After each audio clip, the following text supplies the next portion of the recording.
अस्सलाम वालेकुम, मैं हूं शजर रियाजी। सुन राउंड अप में आपको खुशामदीद। नाज़रीन, मशरिक़ वुस्ता में जारी अमरीका और ईरान की बरह रास्त जंग अब अपने मंतकी अंजाम की तरफ बढ़ने के बजाय मजीद फैलती हुई दिखाई दे रही है। अमरीकी सदर डोनाल्ड ट्रंप के जारहाना और अक्सर औकात मुतज़ाद बयानात ने आलमी सफारतकारी को मफलूज करके रख दिया है। ट्रंप का यह दावा कि एक माह कबल शुरू किए गए ऑपरेशन एपिक फ्यूरी ने ईरान की अस्करी सलाहियत, फिजाइया, बहरिया और मरकजी क़यादत को मुकम्मल तौर पर तबाह कर दिया है, खुद उनके अगले बयानात से मुतसादम नजर आता है, जिसमें वो अगले 2 से 3 हफ्तों में ईरान पर मजीद शदीद हमले करके उन्हें सफ़ा हस्ती से मिटाने और पत्थर के दौर में धकेलने की धमकियां दे रहे हैं। अगर ईरान वाकई मफलूज हो चुका है तो फिर अमेरिका को अपनी फौजी मुहिम को मजीद तेज करने और जदीद लड़ाका तैयारों की तादाद दुगनी करने की जरूरत क्यों पेश आ रही है। ताहम जमीनी सूरत हाल इन दावों से मुख्तलिफ दिखाई देती है। ईरान ने न सिर्फ जवाबी कार्रवाइयां जारी रखी हुई हैं, बल्कि खित्ते में अमरीकी और इसराइली मफादात को भी निशाना बनाया है। ईरानी फौज के तर्जुमान के मुताबिक खलीज फारस में एक इसराइली ऑयल टैंकर एको 1 पर हमला किया गया, जबकि मुत्तहिदा अरब अमारात में एक खुफिया मकाम पर अमरीकी फौजियों के इज्तिमा को निशाना बनाने का दावा भी किया गया था, जिसमें 37 अमरीकी फौजियों की हलाकत का दावा सामने आया। ईरानी वजीर खारजा अब्बास अरागची ने दो टोक अल्फाज में कहा है कि ईरान किसी सूरत महज आर्जी जंगबंदी कबूल नहीं करेगा, बल्कि वो पूरे खित्ते में दुश्मनी का मुकम्मल खात्मा चाहता है। उन्होंने तस्दीक किया कि कौमी सलामती कौंसिल की निगरानी में अमरीका के साथ पैगामात का तबादला जरूर हुआ है, लेकिन इसका मतलब बरह रास्त मुज़ाकरात हरगिज नहीं। इसी दौरान जमीनी महाज पर ईरान और हिज़्बुल्लाह ने इसराइल के दारुल हुकूमत तेल अवीव समेत मुख्तलिफ इलाकों पर मिसाइल दागे, जिसके नतीजे में खौफ व हरास फैल गया और बंकर्स की तरफ दौड़ने वाले 6 इसराइली आबादकार जख्मी और 1 हलाक हो गया। ट्रंप ने दावा किया है कि ईरान ने जंगबंदी की दरख्वास्त की है और वो तब तक ईरान पर बमबारी जारी रखेंगे जब तक आबनाए हुर्मुज़ मुकम्मल तौर पर खुल नहीं जाती। उन्होंने इत्तेहादियों पर गुस्सा निकालते हुए बरतानिया और फ्रांस पर बरहमी का इजहार किया है कि अगर वो इस जंग का हिस्सा नहीं बनते तो अमेरिका भी रूस यूक्रेन जंग में किसी की मदद नहीं करेगा। इस अमरीकी धमकी पर बरतानवी वजीर आजम केयर स्टार्मर ने इंतहाई सख्त और हकीकत पसंदाना मौक़िफ़ इख्तियार किया। उन्होंने लंदन में प्रेस कॉन्फ्रेंस के दौरान वाज़ेह किया है कि ईरान अमेरिका जंग बरतानिया की जंग नहीं है और वो अपने मुल्क को इसमें घसीटने की हरगिज इजाज़त नहीं देंगे। उन्होंने ये भी बावर कराया है कि अपनाए हुर्मुज़ को सियासी और सफारती तरीकों से खुलवाने के लिए उनके फॉरेन सेक्रेटरी येटी कूपर बैनुल-अक़वामी रहनुमाओं से मुलाकातें करेंगे। दूसरी तरफ ईरानी हुकाम भी खामोश तमाशाई नहीं बने बैठे। ईरान की सुप्रीम नेशनल सिक्योरिटी काउंसिल के रुकन मोहसिन रजाई ने वाज़ेह तौर पर चैलेंज किया है कि अगर पूरी दुनिया भी जमा हो जाए तो वो ईरान की मर्जी के बगैर आबनाए हुर्मुज़ को नहीं खुलवा सकती। ऐसे वक्त में पाकिस्तान का सफारती किरदार खित्ते के लिए एक उम्मीद की किरण बनकर सामने आया है। तर्जुमान दफ्तर खारजा ताहिर इंदराबी ने हफ्तावार ब्रीफिंग में बताया है कि पाकिस्तान मशरिक़ वुस्ता में क़याम अमन के लिए मुसलसल सफारती मशावरत में मसरूफ है। पाकिस्तान ने तुर्की और मिस्र के वज़राए खारजा के दौरों के बाद चीन के साथ मिलकर एक मुत्तफ़िका 5 नुकाती अमन मनसूबा तैयार किया है, जिसकी तारीफ अमरीकी क़यादत ने भी की है। लेकिन पाकिस्तान के लिए चैलेंजेस सिर्फ यहाँ खत्म नहीं होते। जब पाकिस्तान बैनुल-अक़वामी सतह पर अमन का अलमबरदार बना हुआ है, उसी दौरान पाक फौज ने शुमाली वजीरिस्तान में पाक अफगान सरहद पर भारतीय हमायत याफ्ता दहशतगर्दों की दरअंदाजी की एक बड़ी कोशिश को नाकाम बना दिया, जिसमें 8 दहशतगर्द यानी खवारिज मारे गए। तर्जुमान ISPR के मुताबिक मारे जाने वाले दहशतगर्द अफगानिस्तान की सरजमीन इस्तेमाल करते हुए पाकिस्तान में तकरीबकारी के लिए भेजे गए थे। इस वाक़ये ने एक बार फिर अफगान तालिबान हुकूमत की सरहदी कंट्रोल की नाकामी को बेनकाब कर दिया है और पाकिस्तान ने वाज़ेह किया है कि अज़्म इस्तेहकाम के तहत दहशतगर्दी के खिलाफ ये जंग मुकम्मल खात्मे तक जारी रहेगी। ट्रंप के बयानात और ग्राउंड पर जारी हमले, क्या जंग 3 हफ्तों में इख्तिताम पजीर हो पाएगी? अगर जंग मजीद 3 हफ्ते शदीद हमलों के साथ जाए तो सफारती और मुज़ाकराती अमल को किस हद तक नुकसान होगा? पाकिस्तान की सफारती काविशों से क्या ये जंग बगैर किसी बड़े नुकसान के बंद हो पाएगी? इन मौज़ूआत पर बात करने के लिए प्रोग्राम के पहले हिस्से में हमारे साथ मौजूद हैं साबिक सफ़ीर डॉक्टर जमील अहमद खान साहब। आपको वेलकम करती हूँ सुनो राउंड अप में।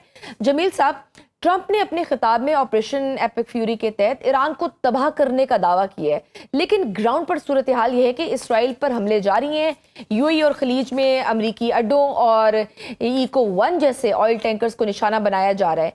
बहसियत एक सफारतकार, आप इस तज़ाद को कैसे देखते हैं?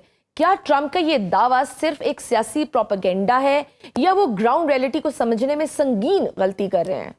जी हाँ, मदु करने पर मशकूर। ये दुरुस्त है कि ग्राउंड रियलिटी कुछ मुख्तलिफ है और डोनाल्ड ट्रंप के दावे कुछ मुख्तलिफ हैं।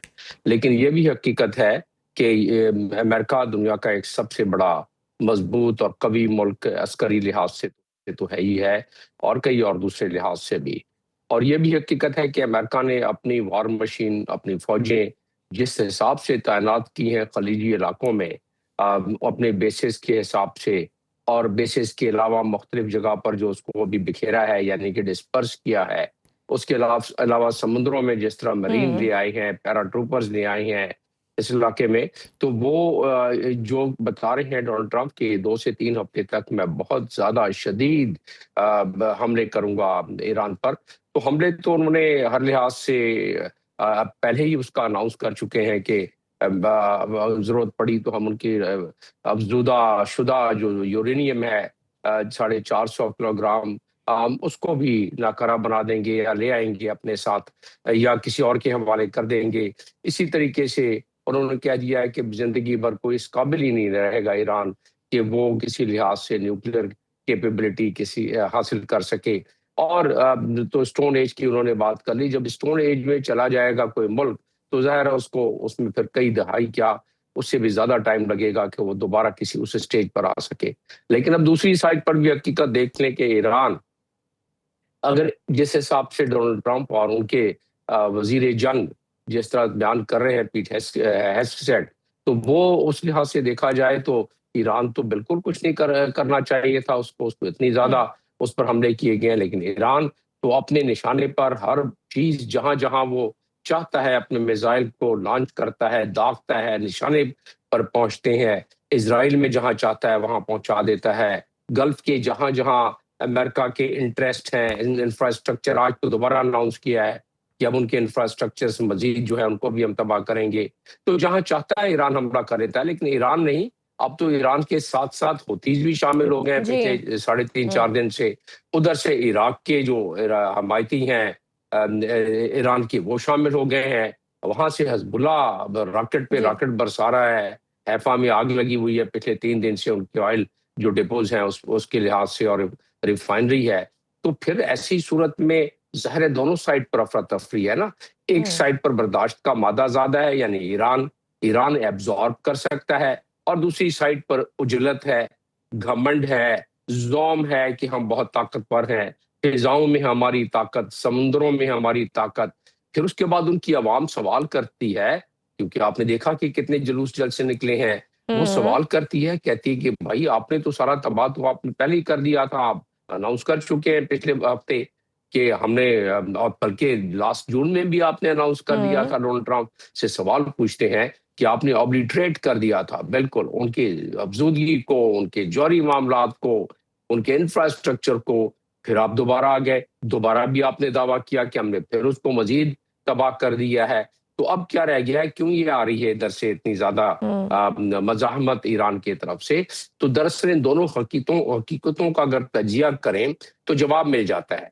अब प्रेशर पड़ा है डोनाल्ड ट्रंप पर, न सिर्फ अपनी आवाम का, और आवाम का इसलिए पड़ा है कि जिस हिसाब से जंग फैलती जा रही है, जिस हिसाब से अहदाफ उनके कहने के मुताबिक वो कहते हैं लेकिन हासिल नहीं हो रहे हैं, तो ऐसी सूरत में उन पे दबाव अपने अवाम का। दूसरा ये है कि आर्म्स एमुनेशन जिस तरीके से उन्होंने पैट्रियट मिसाइल्स का सिलसिला जारी रखा हुआ था कि जी हर जगह है, अपने खलीजी ममालिक को बड़ा कॉन्फिडेंस दिया हुआ था, बड़े डॉलर उनसे अपने मुल्क में ऑयल के एवज जो सिक्योरिटी उनको देनी थी, डॉलर बड़े उन्होंने वहां डंप किए हैं अमेरिका में खलीजी ममालिक ने, और उनकी मजबूरी भी थी। और लेकिन अब खलीजी ममालिक को कल तकरीर में कहते हैं कि कोई आप बड़े बहादुर हैं, बड़े करेजियस हैं, और इजराइल के साथ साथ खलीजी ममालिक उसमें नाम लेके उन्होंने कहा है जिनका नाम लिया है, और कहते हैं बड़े करेजियस हैं, आपको हम नुकसान नहीं पहुंचने देंगे। अब मजाका खेज बात हो गई, नुकसान तो काफी पहुंचा है, ये ममालिक कई दहाइयों पीछे चले गए हैं। अब दुबई की जो हालत हो गई है, जिस लिहाज से उनके इंफ्रास्ट्रक्चर्स को, उनके इंफ्रास्ट्रक्चर को ईरान कहता है ये वो इंफ्रास्ट्रक्चर है अभी तो जिनमें इंटरेस्ट है अमेरिकन का, और या वो अमेरिकन बेसेस या वो अमेरिकन फौजी जो सिविलियन आबादियों में जाके बसे हैं या छुपे हैं, या उन्होंने जाके वहां अपना काम शुरू किया है, तो ईरान के पास तो इतनी ज्यादा इंटेलिजेंस है, मैं खुद वहां सफीर रहा हूँ यूएई में और बाकी ममालिक में मेरी तैनाती रही है। मुझे मालूम है ईरान की कितनी कैपेबिलिटी है। वहाँ दुबई में तकरीबन 15 से 20% वहाँ के शहरी दुबई के इमाराती शहरी वो ईरानी निजात है, ईरानी होते थे शुरू में। तो जाहिर है उनकी तो कुछ ना कुछ तो हमदर्दियां, कुछ ना कुछ तो वो करते होगा। दूसरा, ईरान की अपनी इंटेलिजेंस यूएई में काफी है, तो वो तो चुन चुन के निशाना बना रहे हैं। बट ये वो जो कैसे स्टोरेज कि लेकर इजरायली जाने के लॉबी जो वहाँ दावे हैं, मतलब जबकि ईरान के पास हम देख रहे हैं कि जेर जमीन और मोबाइल मिसाइल लॉन्चर्स का इतना बड़ा जखीरा है जिसकी गवाही खुद अमरीकी माहिरीन भी देते हैं। Do you think is it possible?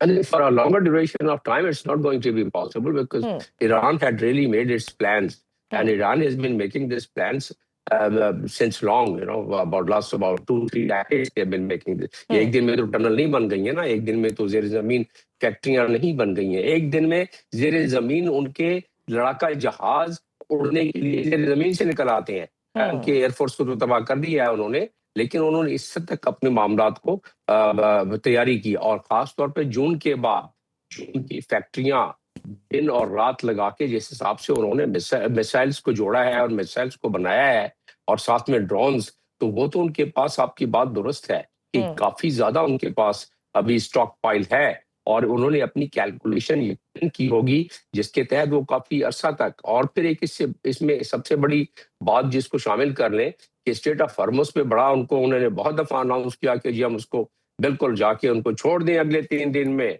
वरना उनके लिए बहुत खतरात होंगे, बड़ी उनको हम हमले करेंगे। तो फिर सर आपको कुछ नजर आ रहा है कि इस कदर मुतज़ाद बयानात हों और फिर दूसरी तरफ मुज़ाकरात की भी कोशिशें हो रही हैं? अब तो ईरानी वज़ीर ख़ारजा अब्बास अराग़ची भी कहते हैं कि अमेरिका से बरह रास्त मुज़ाकरात नहीं हो रहे, हम आर्जी हल नहीं चाहते, हम तो मुकम्मल खात्मा चाहते हैं। आपको लग रहा है कि अगले 3 हफ्तों में किसी बामानी डील की कोई गुंजाइश है? जी, ये इस इलाके के लोग ये सुनते आए हैं मुहावरा कि दूध का जला छाछ भी फूंक फूंक कर पीता है। तो ईरान की भी वही सूरत हाल है। राक्ची साहब भी यही कह रहे हैं कि 2 मरतबा तो आप उनसे मुज़ाकरात कर रहे थे और 2-3 दिन जब रह जाते थे आखिरी मुलाकात में तो आप फौरन हमला कर देते थे। जून में भी आपने यही किया और इस मरतबा 28 फरवरी को भी आपने यही किया जब जनेवा में हमारी 3 दिन बाद मुलाकात होनी थी।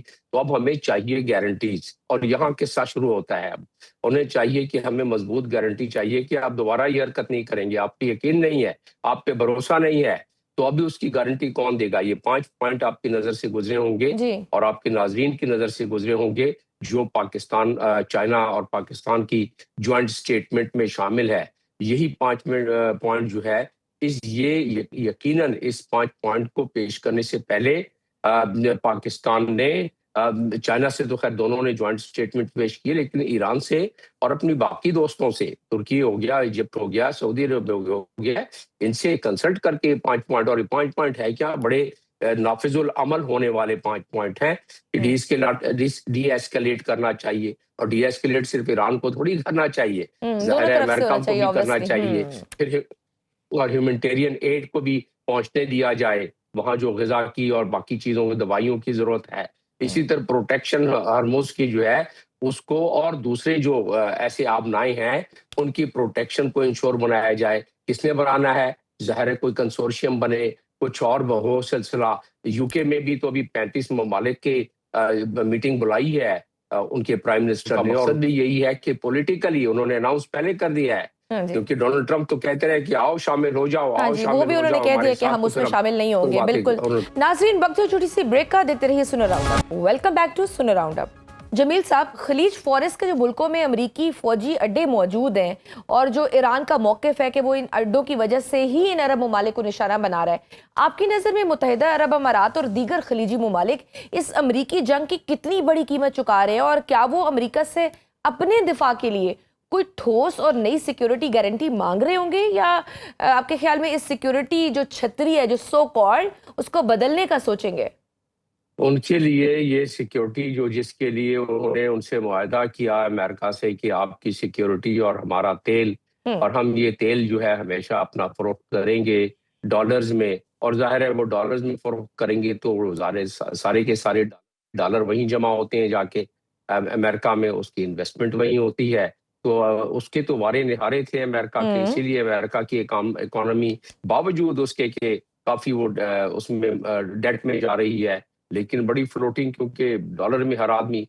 अब आगे चल के मंजरनामा इस दुनिया में, ये वतन अजीज के लिए भी और दुनिया के लिए भी खबर जो दुनिया के तमाम तजियाकार निगार कह रहे हैं, और वो ये है कि ग्लोबल नॉर्थ से ग्लोबल साउथ में की तरफ जो सफर शुरू हुआ था, जो कि आहिस्ता आहिस्ता जारी था, अब उसमें तेजी आ जाएगी। और उस तेजी में अगर पहले 10 और 15 साल में वो सफर होना था, तो अब वो उससे कई साल कम होगा। और खलीजी ममालिक उस इक्वेशन, सिक्योरिटी के इक्वेशन में, जो कि अमेरिका का छतरी के तले वो महफूज समझते थे, अब उन्हें पता पड़ गया उस छतरी की वजह से ही वो गैर महफूज हैं। लिहाजा उस छतरी को वो बड़े सलीके से हटाना चाहेंगे। ये एक नेचुरल सी बात है, इसमें कोई इंफॉर्मेशन कहीं से हासिल करने की जरूरत नहीं है। मैं उन सरबराहों के साथ एक नहीं दर्जनों मीटिंगें करता रहा हूं, मुझे उनके मिजाज और उनकी साइकोलॉजी का पता है। अरब साइकोलॉजी ये है कि एक दफा अगर कोई एक बिल से सांप के डसा जाए, तो दोबारा बार बार उस सांप के बिल से नहीं डसा जाता है। उनको पता पड़ गया कि ये बेसिस जो है, ये उनके लिए कितने खतरनाक, क्यों खतरनाक। एक तो ये है कि कुछ उनको हिफाजत नहीं हो सकी।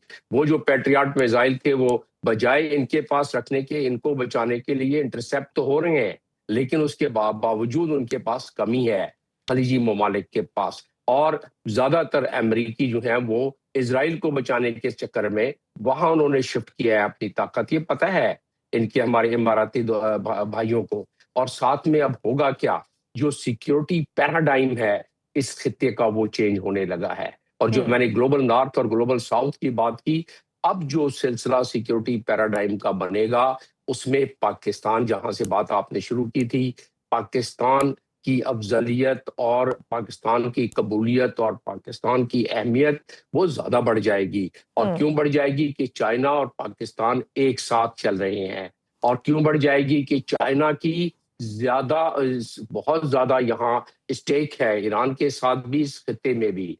चाइना क्योंकि कभी लड़ाई और जंग के मैदान में नहीं कूदता है, इसलिए कि चाइना चाहता है कि उसकी मईशत की रफ्तार और उड़ान उसी तरह चलती रहे।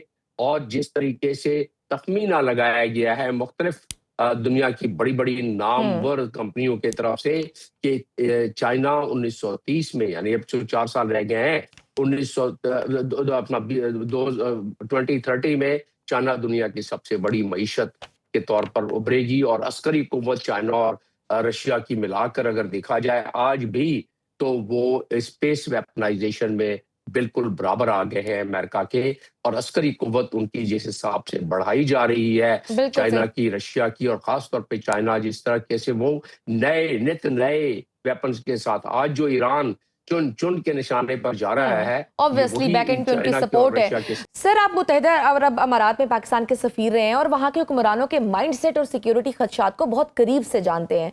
ईरान का ये दावा कि उसे यूएई में एक मुबैना खुफिया अमरीकी मीटिंग पर हमला करके 37 फौजियों को मारा, उसके बाद अमाराती क़यादत आपके ख्याल में किस शदीद नफ्सियाती और स्ट्रेटेजिक दबाव से गुजर रही होगी? क्योंकि आप देख रहे हैं कि आपका वक्त भी काफ़ी गुजरा है। इस जंग में यूएई की शदीद मुतासर होने और अमेरिका की जानिब से मुनासिब दफा ना मिलने के बाद, क्या आपको लगता है कि अरब ममालिक हमेशा के लिए अमरीकी सिक्योरिटी ब्लॉक और उसकी नाम निहाद गारंटियों से निकलकर खुद को एक आज़ादाना या फिर मल्टीपोलर यानी चीन और रूस की तरफ झुकाव रखने वाले ब्लॉक, खुसूसन जैसे पाकिस्तान और सऊदीया का दिफाई मुआहदा हो या लीबिया के साथ हमारी अस्करी डील हो, उसकी तरफ मुंतकिल करने का संजीदगी से सोच रहे होंगे? नहीं, ये तो इमाराती के बस में नहीं है। ये एक ऑर्गेनिक तरीके से यूनिपोलर से की तरफ से बाइपोलर की तरफ दुनिया मूव होना शुरू हो गई। और ये जो इस वक्त जंग हुई है इस खित्ते में, उसने उसके स्पीड को पहिए लगा दिए, जिस तरह की मैंने अभी बात की चंद लम्हे पहले आपसे। तो वो तेजी आ जाएगी और इमाराती जाहिर है वो चाहेंगे कि उस इक्वेशन में शामिल हो जहां उनकी प्रोटेक्शन हो, जहां उसकी प्रॉस्पेरिटी हो। अब तो वो यही जो एससीओ की कंट्री हैं और ये जो ग्लोबल साउथ है, इसके साथ मिलने में ही, जब मैं भी वहां था तो मुझसे कुछ सरबराहान ने बात की थी और इस लिहाज से बात की थी कि हम पाकिस्तान तक पाइप लेके जाना चाहते हैं, क्योंकि पाकिस्तान एक मजबूत मुल्क है। वहां अगर हम अपने ऑयल को जखीरों को वहां जखीरा करके रखेंगे तो वहां कोई उस पर हमला नहीं कर सकेगा। तो ये उस वक्त भी बात चल रही थी, लेकिन वो बात क्योंकि सुस्त रवि की वजह से उस वक्त की हुकूमत ने सुस्त रवि दिखलाई और उस पर ज्यादा उसको कैश नहीं करा सके। लेकिन अब वो सिलसिला और ज्यादा तेज हो जाएगा। आप देखेंगे कि अपने बहुत सारे एसेट्स ये ममालिक, खलीजी ममालिक, वो पाकिस्तान में खास तौर के ऑयल के हवाले से पाकिस्तान में करना शुरू करेंगे। और जिसका मतलब ये हुआ कि अब इमाराती, आपने 35 जिक्र किया अस्करी अफराद का, अमेरिकन, इसमें तो बिल्कुल अकल कबूल करती है। जाहिर है इसकी इंफॉर्मेशन मुसद्दका तो ना कोई देगा, ना अमेरिका चाहेगा कि बाहर निकले। एक बात तो हकीकत है, जिस तरीके से 17 बेसिस को खास तौर पर बिल्कुल नाकारा कर दिया है ईरान ने, और 27 बेसिस पर हमला करता रहा है, जिसके बाद वो बेसिस खाली हो गए, खाली नजर आ रहे हैं। अब तो सिविलियन आबादी में वो कैमोफ्लेज होके काम कर रहे हैं, उनकी वही अफराद, वही टीमें। और ये खुद उनकी अपनी काबरीन ने, पीट हेगसेट ने कहा है, बाकियों ने कहा है कि उनको नहीं, उनकी चीफ ऑफ जॉइंट स्टाफ ने उनको डिस्पर्स कर दिया गया है। इसलिए डिस्पर्स कर दिया गया है कि निशाना न बने वो। इसका मतलब ईरान के पास वो इंटेलिजेंस भी है, वो कुव्वत भी है।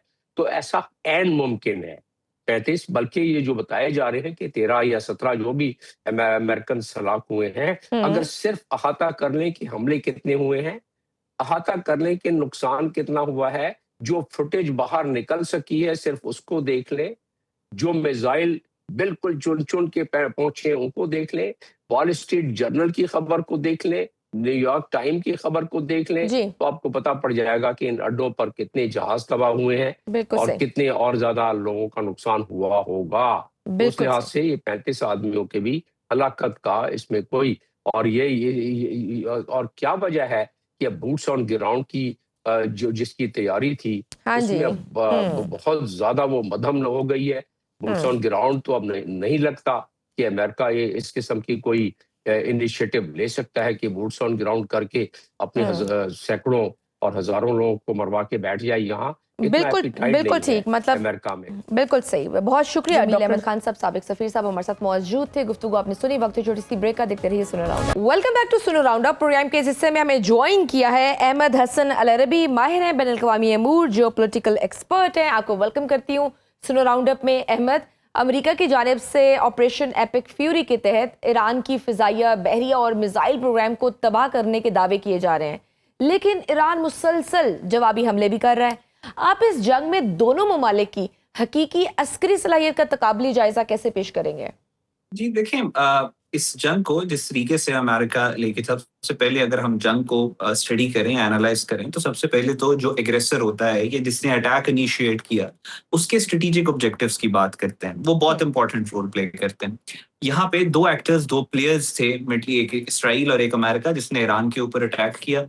जब दो प्लेयर्स मिलके किसी मुल्क के ऊपर अटैक करते हैं तो एक चीज तो एब्सोल्यूट क्लैरिटी उसके ऊपर होती है, और वो होते हैं स्ट्रेटेजिक ऑब्जेक्टिव्स। लेकिन सबसे पहले आपने देखा कि जब ईरान के सुप्रीम लीडर की शहादत हुई, तो उसके बाद ये जो स्ट्रेटेजिक ऑब्जेक्टिव थे, उन दोनों में दरमियान में इख्तलाफ आना शुरू हो गया। Within 24 to 48 hours America और इसराइल के दरमियान।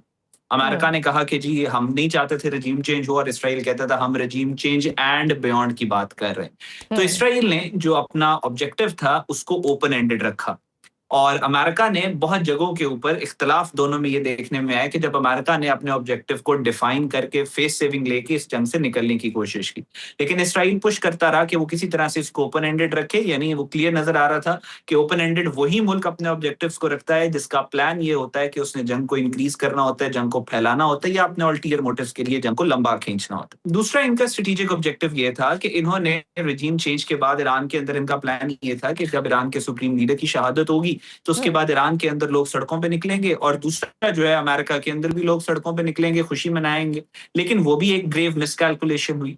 फिर उसके बाद थ्रू आउट द वॉर वो स्ट्रेटेजिक ऑब्जेक्टिव्स चेंज होते रहे, और अल्टीमेटली आपने देखा कि अभी जो सबसे फेमस स्ट्रेटेजिक ऑब्जेक्टिव है, अमेरिका ये कहता है वो ये है कि मैं स्टेट ऑफ स्टेट, जी, जो कि इन द फर्स्ट प्लेस खुली हुई थी जब इन्होंने जंग स्टार्ट की। सो उसके बाद जो जंग अमेरिका ने अपनी, जिस तरीके से अमेरिका ने डीकैपिटेशन की बात की। फिर उसके बाद इन्होंने कहा कि हम मिसाइल सिस्टम, जो ईरान की कैपेसिटी है टू मेक मिसाइल्स, हम उसको खत्म करेंगे। ईरान की कैपेसिटी टू मेक ड्रोन्स, हम उसको खत्म डिप्लीट करेंगे। ईरान के न्यूक्लियर प्रोजेक्ट के ऊपर तो वो करते रहते हैं बातचीत, उसमें तो अब कोई रियलिटी या एनालिटिकल रियलिटी उसके पीछे रही नहीं, क्योंकि हर थोड़े दिनों के बाद ईरान के न्यूक्लियर प्रोग्राम को लेके अमेरिका की स्टेटमेंट में बहुत ज्यादा तजाद देखा गया। तो उसके बाद ईरान ने जिस तरीके से अमेरिका की स्ट्रेंथ के अगेंस्ट इस एसिमेट्रिक वॉर में एसिमेट्री जिस तरीके से अप्लाई की, ईरान ने अमेरिका के अटैक की कॉस्ट ग्रेजुअल किस तरीके से इंक्रीज की, चाहे वो इकोनॉमिक सैंक्शंस हो या डिप्लोमेटिक मैनूवरिंग हो, या ईरान ने अपना जो जिसको आप कह सकते हैं कि as compare to American attack, जो चीप असलहा इस्तेमाल किया, सस्ता असलहा इस्तेमाल किया, जिसमें रॉकेट से, जिसमें ड्रोन से। तो वॉर की जो नई डायनामिक्स ईरान ने क्रिएट किए हैं, उसकी वजह से अमेरिका और ईरान की ये जो जंग है, इसने बिल्कुल एक जो मिलिट्री हिस्ट्री है, या आप उसको ये कहें कि पिछले 25 से 30 सालों में जिस तरीके से जंगें लड़ी जाती हैं, और ये मॉडर्न वॉर, रिमोट वॉरफेयर के दौर में जिस तरीके से जंगें लड़ी जाती हैं, उसमें ईरान ने वॉरफेयर की एक नई तारीख रकम की। राइट। और जो ईरान और हिजबुल्लाह ने जो इसराइल के दारुल हुकूमत तेल अबीब और दीगर इलाकों पर मिसाइल दागे हैं, जबकि खलीज फॉरेस्ट में इसराइली ऑयल टैंकर एको 1 को भी निशाना बनाया गया है। अमेरिका और इसराइल के मुश्तरका फिजाई हमलों के बावजूद ईरान का इस लेवल पर और इतनी एक्यूरेसी के साथ जवाबी वॉर करना किस अस्करी सलाहियत और महफूज जेर ज़मीन इंफ्रास्ट्रक्चर की तरफ इशारा करता है? जी देखिए, ईरान की जहां तक आप बात करते हैं, ऑल्दो ईरान ने बड़ी अच्छे तरीके से जंग लड़ी है, ईरान की जो एंड्योरेंस है वो ईरान की स्ट्रेंथ है। लेकिन जहां पे प्रिसीजन स्ट्राइक्स की बात है, जहां पे अगर इसराइल का आपके मुल्क ईरान के अंदर इतना डीप इंफ्रास्ट्रक्चर है इंटेलिजेंस का, कि उन्होंने एक बाकायदा डीकैपिटेशन की किल चेन क्रिएट की हुई है।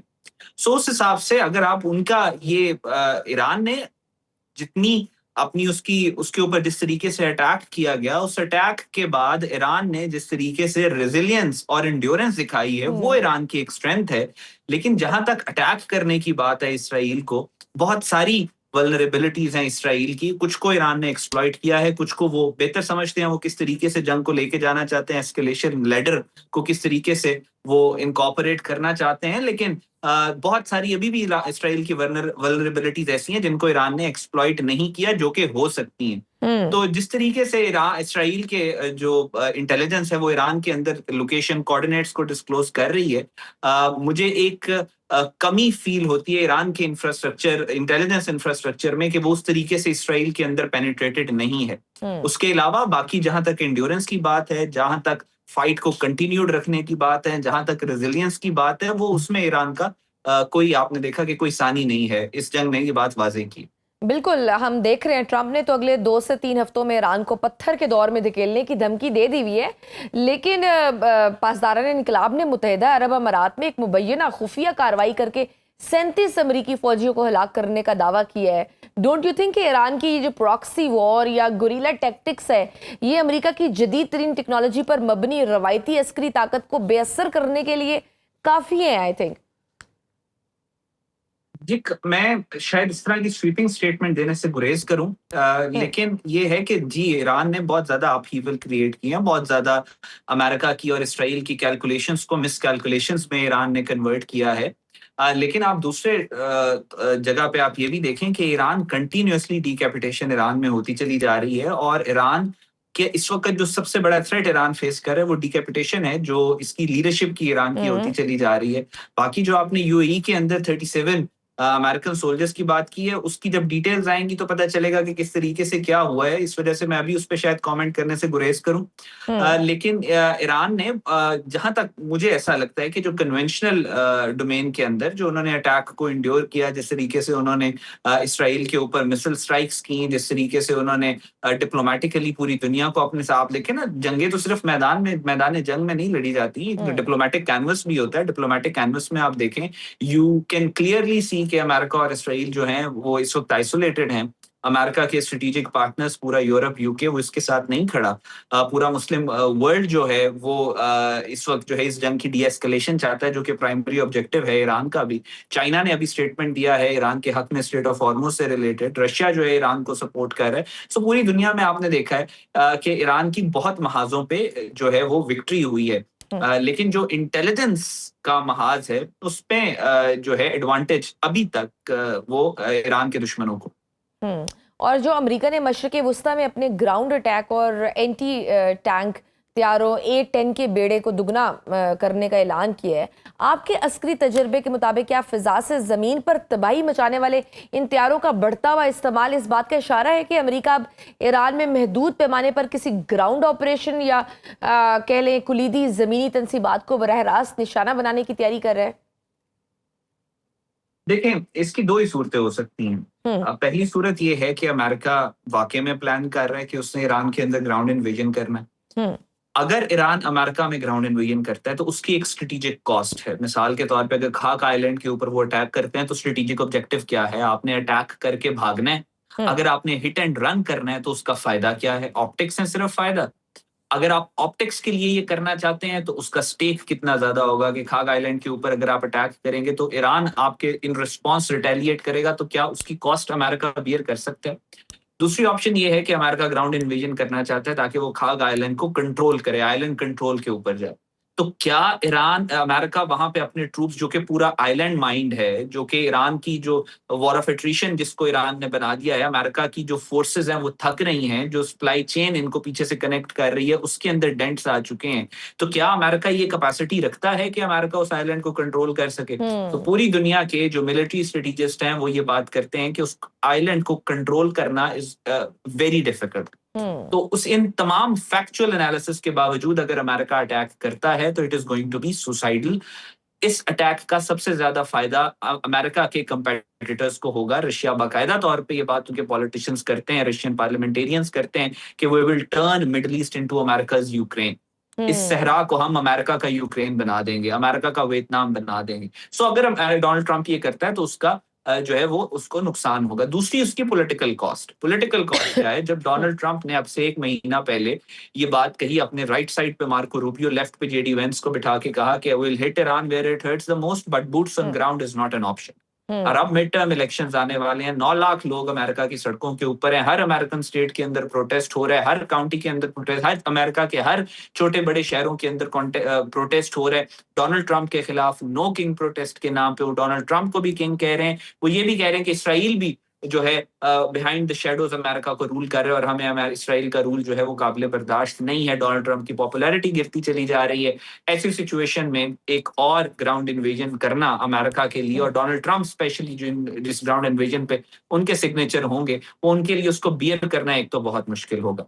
सो ज्यादा प्रोबेबिलिटी इस बात की है कि शायद अमेरिका ग्राउंड इन्वेजन ना करे। तो फिर अमेरिका ये सारी पोजिशनिंग क्यों कर रहा है? उसकी एक वजह ये भी हो सकती है कि ये बात तो वाज़ेह है कि अब इस जंग में मुज़ाकरात होने हैं। तो उन मुज़ाकरात से पहले हर फरीक की कोशिश ये होती है कि वो अपना जो पावर है, अपनी जो हार्ड पावर है, उसकी स्ट्रेंथ के साथ जो है वो मुज़ाकरात के टेबल पे आए।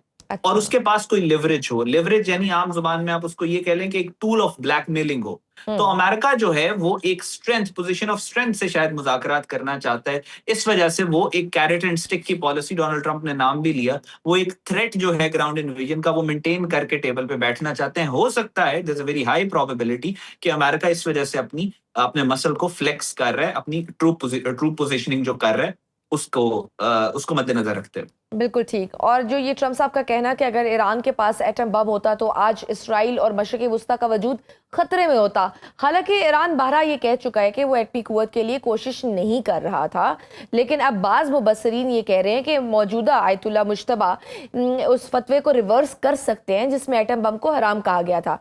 आप क्या समझते हैं कि अगर ईरान आलमी एटमी एनर्जी के मुआहदे से निकलता है तो क्या ईरान अगले कुछ सालों में या जल्दी एटमी कुव्वत हासिल कर सकता है? देखें, ये बहुत ज्यादा स्पेकुलेटिव हो जाती हैं ये बातें इसमें कि वो कुव्वत हासिल कर सकता है या नहीं कर सकता। इसमें बहुत सारे फैक्टर्स होते हैं। ईरान की स्ट्रेटेजिक जो लीडरशिप की उसकी क्लैरिटी है, इंटरनेशनल फैक्टर्स हैं, इंटरनेशनल एक्टर्स हैं, ग्लोबल वर्ल्ड ऑर्डर है, बहुत सारी चीजें इसको कॉम्प्लीमेंट करती हैं कि आगे क्या होना है। जाहिर है कोई प्रेडिक्ट नहीं कर सकता। लेकिन जहां तक ईरान के न्यूक्लियर प्रोजेक्ट की बात है, ईरान बारहा दफा ये कह चुका है कि उनका न्यूक्लियर बॉम्ब्स बनाने का जो है वो कोई इरादा नहीं है। और अभी रिसेंटली 2016-17 ऑनवर्ड जो JCPOA जब बना था, कि जब डिसाइड किया गया था कि ईरान जो है जो ऑफेंसिव न्यूक्लियर जो बॉम्ब्स हैं वो नहीं बनाएगा और सिर्फ जो अपनी जो न्यूक्लियर एनर्जी है उसको वो अपने डिफेंसिव पर्पसेस के लिए या कमर्शियल जो आपके जो बिजली वगैरह और इस तरह के मामलात के लिए इस्तेमाल करेगा, तो सबसे पहले JCPOA को छोड़ा अमेरिका ने। सो बात ये है कि ईरान की जो एक बुगी बनाई हुई है न्यूक्लियर वॉर या न्यूक्लियर पावर की, उसका इस्तेमाल किया जाता है टाइम एंड अगेन ईरान के ऊपर अटैक करने के लिए, ईरान को डेमोनाइज करने के लिए। जिस तरीके से अमेरिका ने इराक के ऊपर अटैक किया और कहा यहाँ पे वेपन ऑफ मैस डिस्ट्रक्शन है, only after 10 years they found out that oh sorry, यहाँ पे वेपन ऑफ मैस डिस्ट्रक्शन कोई नहीं है, वो apologise for the war. They turned Iraq into mass graveyard, Iraq के टुकड़े इन्होंने कर दिए, तबाही कर दी, कत्लो गारत। लेकिन उसके 10 साल के बाद का अपॉलॉजीज, वी डिडंट नो, यहाँ पे वेपन ऑफ मैस डिस्ट्रक्शन नहीं थे। सो जो इनका क्लेम है कि ईरान के पास न्यूक्लियर बॉम्ब्स हैं या ईरान न्यूक्लियर बॉम्ब्स बना सकता है या सब कुछ, आई थिंक ये उसी तरह है जिस तरह इराक के वेपन ऑफ मैस डिस्ट्रक्शन की बुगी है। There is no और बाद में reality. वो रियलाइज हो गया था, बिल्कुल। अच्छा, अब जरा पाकिस्तान के अंदरूनी और सरहदी हालात की तरफ भी आते हैं। ISPR ने हाल ही में तस्दीक की है कि शुमाली वजीरिस्तान में पाक अफगान सरहद पर अफगान सरजमीन इस्तेमाल करते हुए पाकिस्तान में दाखिल होने वाले 8 भारतीय हमायत याफ्ता खवारिज को मारा गया है। अस्करी और इंटेलिजेंस हलकों में ये चिमुगैयां तेज हैं कि भारत पाकिस्तान के खिलाफ किसी बड़े फॉल्स फ्लैग ऑपरेशन की तैयारियां भी कर रहा है। इस बार फॉल्स फ्लैग किस किस्म का हो सकता है? क्योंकि आप इंडियन डिफेंस मिनिस्टर की एक ट्वीट भी हमारे सामने आई है जिसमें वो कह रहे हैं कि our neighbour in the current situation can commit any misadventure, और अगर ऐसी कोई सिचुएशन होती है तो इंडिया विल एक्ट और डिसाइसिवली एक्ट करेगा। क्या कहेंगे आप इस सारी सिचुएशन में? जी देखें, आप इस लार्जर जियोपॉलिटिकल इक्वेशन को अगर देखें तो जब इसराइल ने ईरान के ऊपर अटैक करना था तो उससे तकरीबन 2 दिन पहले इन्होंने अपनी जो प्रॉक्सी अफगानिस्तान के अंदर मास्टर प्रॉक्सी मौजूद है अफगान तालिबान, उनको कहा कि वो पाकिस्तान के ऊपर हमला करें, और उन्होंने पाकिस्तान के 53 डिफरेंट लोकेशंस के ऊपर अटैक किया। उसका जवाब फिर पाकिस्तान ने दिया। 2 दिन के बाद इन्होंने ईरान के ऊपर अटैक शुरू कर दिया। तो वहां से पिक्चर क्लियर होती है कि ये नहीं चाहते थे कि पाकिस्तान ने जिस तरीके से राइजिंग लाइन 1 में डी एस्केलेशन की और पाकिस्तान ने अपना वेट जो है वो फोर्सेस ऑफ पीस के उस तरफ थ्रो किया और फिर डी एस्केलेशन भी हुई। इसराइल नहीं चाहता था कि पाकिस्तान दोबारा से अपना कोई डिप्लोमेटिक रोल प्ले कर सके, तो इन्होंने पाकिस्तान को पहले तो अफगानिस्तान के अंदर एंगेज करने की कोशिश की। फिर उसके बाद अभी कल से जिस तरीके की राजनाथ सिंह की स्टेटमेंट, जयशंकर की स्टेटमेंट, और उसके बाद इंडिया के अंदर जो एक फ्रेंजी बिल्ड करने की कोशिश कर रहा है मोदी का गोदी मीडिया, सो ये बात वाज़ेह तौर पे नजर आ रही है कि वो अफगान तालिबान से तो बन नहीं सका, तो अब पाकिस्तान क्योंकि लीड कर रहे हैं नेगोशिएशन को, पूरी दुनिया की नजरें पाकिस्तान की तरफ हैं, पूरी दुनिया की गवर्नमेंट हुकूमतें अपनी जगह, लेकिन जो अवाम है, पब्लिक है, वो चाहती है डी एस्केलेशन हो, अमन आए, पीस आए, तो उनकी सपोर्ट पाकिस्तान के साथ है। जहां पे इंडिया और इसराइल दुनिया के हेटेड तरीन ममालिक हैं, उसमें पाकिस्तान दुनिया का पॉपुलर तरीन मुल्क इस वक्त बन के आया है, और पाकिस्तान की लीडरशिप भी दुनिया की बेहतरीन लीडरशिप और पॉपुलर तरीन लीडरशिप बन के इस वक्त उभर रही है। सो ये बात इंडिया से भी एक तो हजम नहीं हो रही, दूसरा इसराइल भी चाहता है कि पाकिस्तान को किसी तरीके से डिस्ट्रैक्ट किया जाए। सो लिहाजा इस वजह से ये एक एनवायरनमेंट, एक पैनिक शायद क्रिएट करने की इंडियंस कोशिश कर रहे हैं कि ये कोई ऑपरेशन सिंदूर 2 या इस तरह की कोई हरकत कर सकते हैं। लेकिन मुझे ऐसा लगता है कि वो पैनिक जो है, इसराइल की तो ख्वाहिश होगी कि इंडिया के थ्रू पाकिस्तान पे प्रेशर डाला जाए, लेकिन इंडिया के साथ जो हुई है मई के अंदर, इनको 1000 दफा सोचना पड़ेगा पाकिस्तान के ऊपर दोबारा कोई मिस एडवेंचर करने के लिए। और जो अफगानिस्तान के थ्रू इन्होंने पाकिस्तान को डिस्ट्रैक्ट करने की कोशिश की, आपने देख लिया, वो event inside Pakistan and the world knows कि हमने फिर वहां पे दहशतगर्दों के साथ क्या किया। और अगर इंडिया का इस्तेमाल करना चाहते हैं पाकिस्तान को डिस्ट्रैक्ट करने के लिए, तो हम फिर will make them regret the day कि जिस दिन मोदी तल अवीव गया था नेतन्याहू से अभी मिलने के लिए। सो करके देख लें ट्राई, इनको पता चल जाएगा।